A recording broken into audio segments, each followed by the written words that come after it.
তুমি আমার একটা শখও পূরণ করো না। তুমি এমন কেন বাবা, আমি বুঝি না। আমার এটা নাই সেটা নাই, তুমি দেখতেছো না? কোনো শখে তো তুমি আমার পূরণ করতেছো না।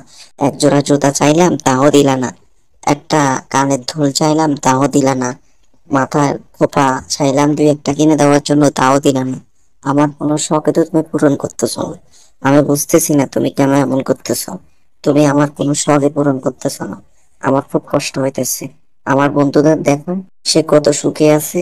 তার বাবা তার সব সব সব আবদার পূরণ করে দেয়, কিন্তু তুমি আমার কোনো আবদার, কোনো কিছুই তুমি মেটাতে পারো না। আমি বুঝি না তুমি কেন এমন করো আমার সাথে। আমি তোমাকে একটা গল্প বলি, শোনো।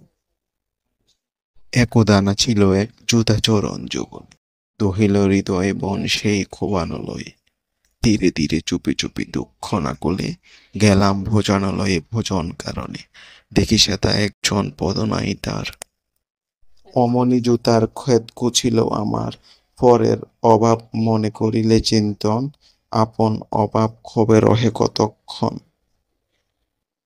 তো এই কবিতা থেকে কি বুঝলা তুমি? আমি তো কিছুই বুঝি নাই, বোঝাই বলো আমাকে।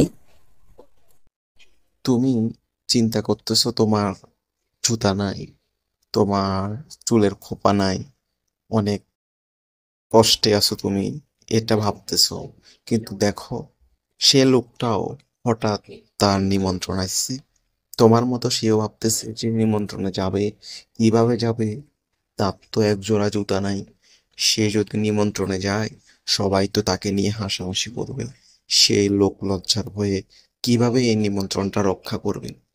হঠাৎ সে নিমন্ত্রণে গেল, জুতা ছাড়াই গেল, কিন্তু নিমন্ত্রণে গিয়ে দেখলো যে তার তো জুতা নাই, কিন্তু একটা মানুষ আসছে, তার দুটো পা নাই। তাহলে বুঝছো, তোমার তো পা আছে, তুমি পা দিয়ে হাঁটতে পারতেছো। যার দুটো পা নাই, সে কতটা কষ্টে আছে, তার জায়গা থেকে একবার চিন্তা করো, সৃষ্টিকর্তা তোমাকে কতটা ভালো রেখেছে। তুমি যে অবস্থানে আছো, যেভাবে আছো, যে পরিস্থিতিতে আছো, সেভাবে থাকার চেষ্টা করো।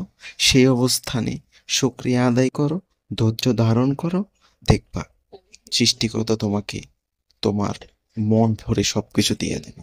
যদি তুমি অসন্তুষ্টি প্রকাশ করো যে আমার এটা নাই সেটা নাই, আমি কষ্টে আছি, তুমি এটা কখনো ভাবো না। তোমার থেকেও অনেক মানুষ অনেক কষ্টে আছে। তুমি কি দেখছো?